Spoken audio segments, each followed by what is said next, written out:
Hello class, and welcome to this third video on, or third lesson I suppose, on email etiquette, and letter writing that is in this unit. So today we are going to be talking about the CC and the BCC, which you will find at the top if you are sending an email. It took me until I was probably about in college to actually figure out what these are for, so hopefully this lets you in on that mystery a little bit sooner. We will also be looking at some more guidelines and tips for when you are sending an email.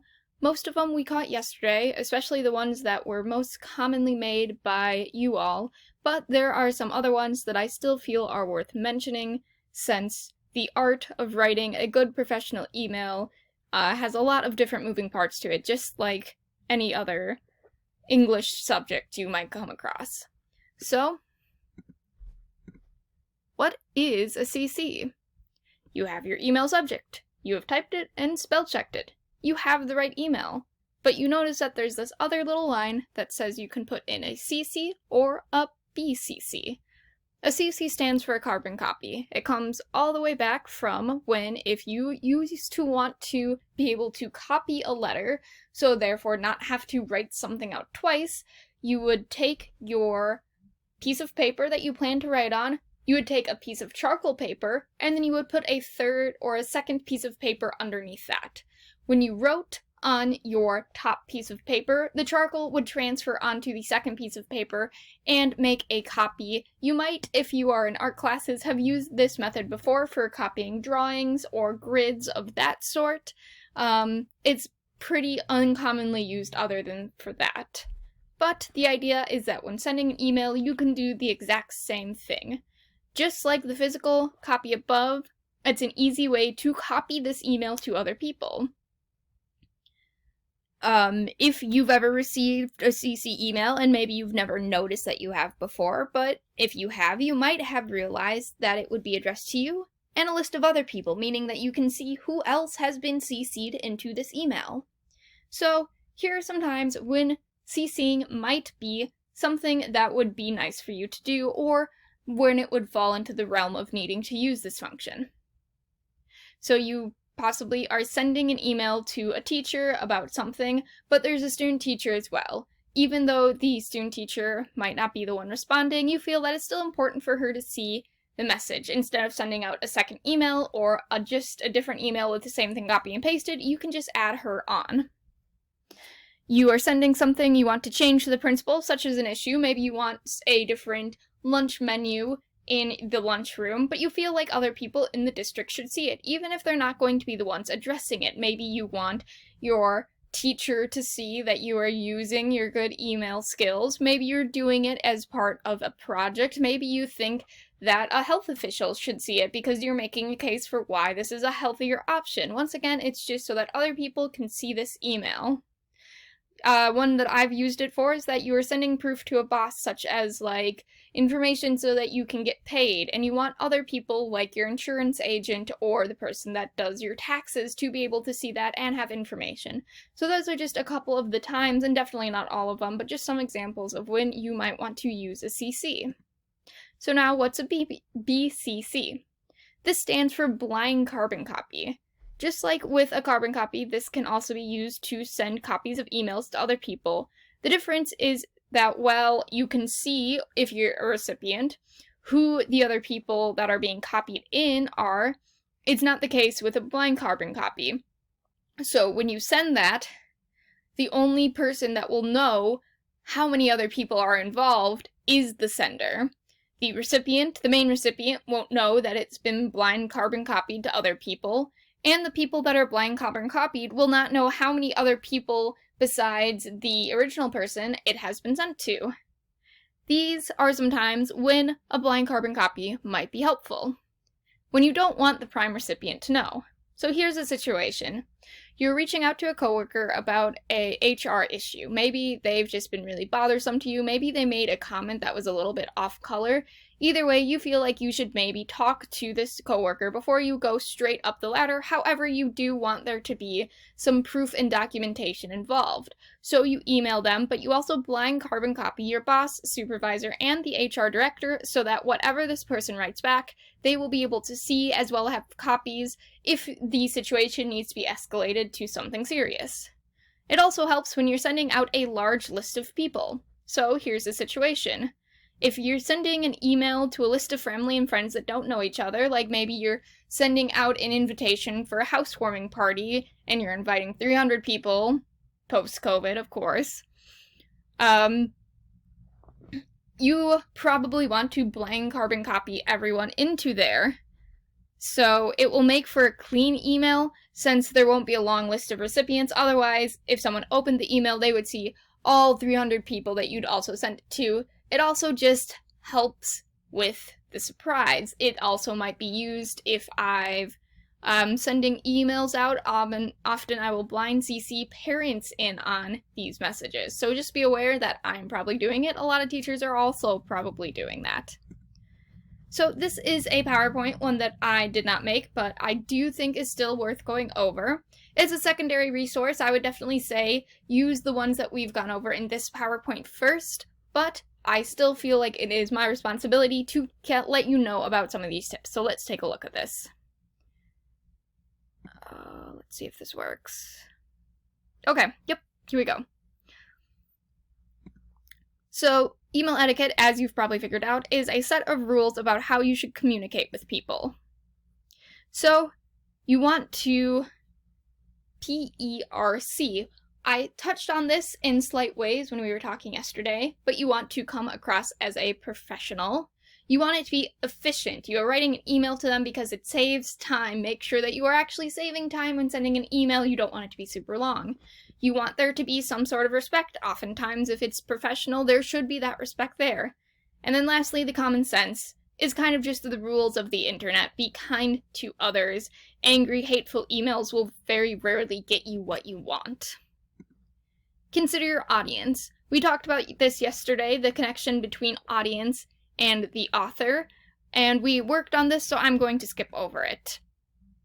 These are the tips for how to email a teacher, but it also can work for any other sort of professional. So number one, do not use a professional email address. So most times you will probably want to use your student email. I think that's always just safest, but if you happen to have a personal email, this one is clearly Sir Mix-a-Lot Ninja.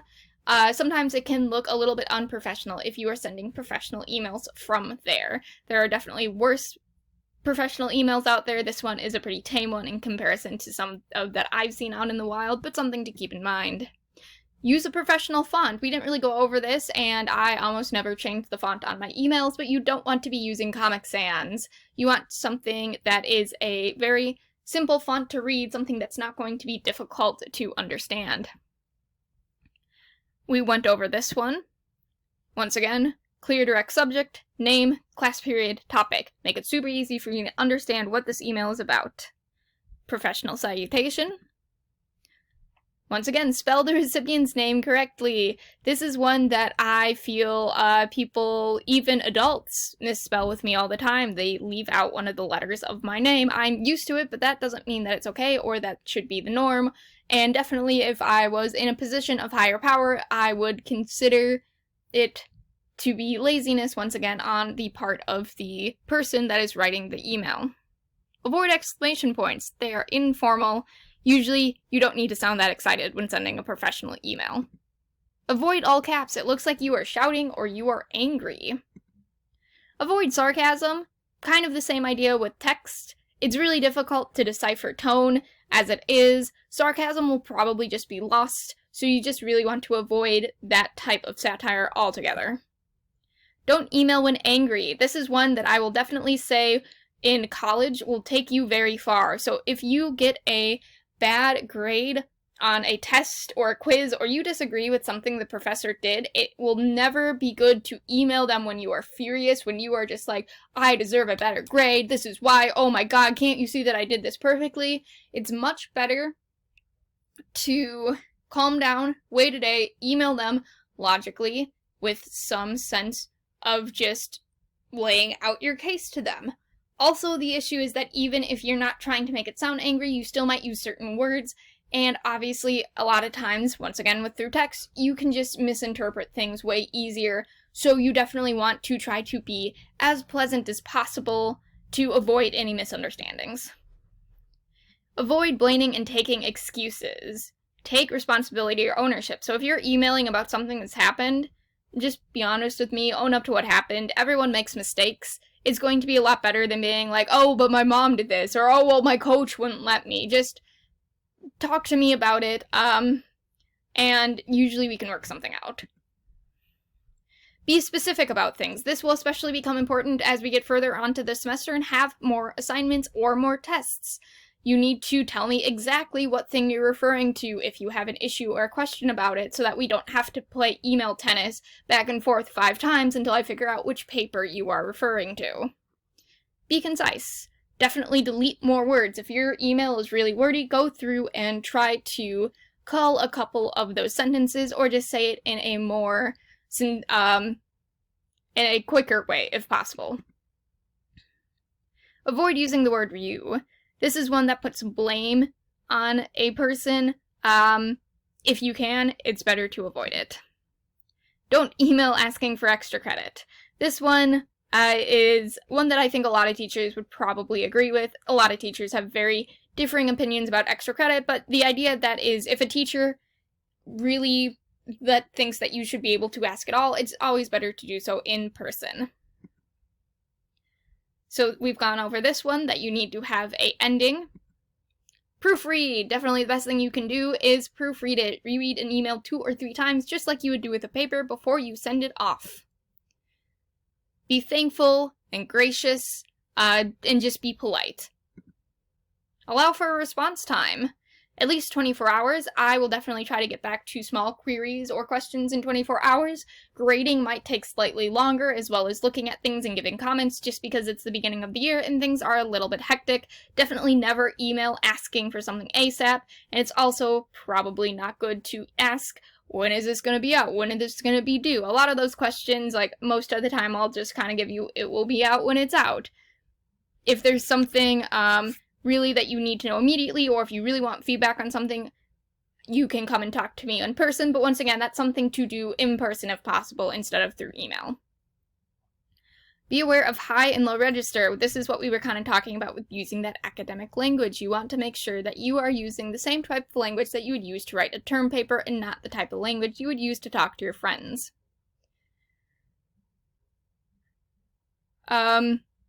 This one disagrees with my point about the bullet points, but it's being used to... I would actually prefer lengthier paragraphs. This is just where we disagree, I suppose, so just goes to show that even for all of the tips and tricks out there, people will still disagree on certain things, but you'll notice that a lot of what I've already said has already matched up with the rest of these tips. So, when it comes to it, if you're critiquing, they say to use a flattery sandwich, which is to say give a positive comment, then give your request or complaint, but then end with something positive. If you end with something negative, that's going to be what they remember, and they will be less inclined to help you, or might be a little grumpier about it. And as we said, sometimes emailing is your first introduction, so it really matters what you're saying. So just be very aware about how you email and the way that you are using them to go about communicating with people in the future.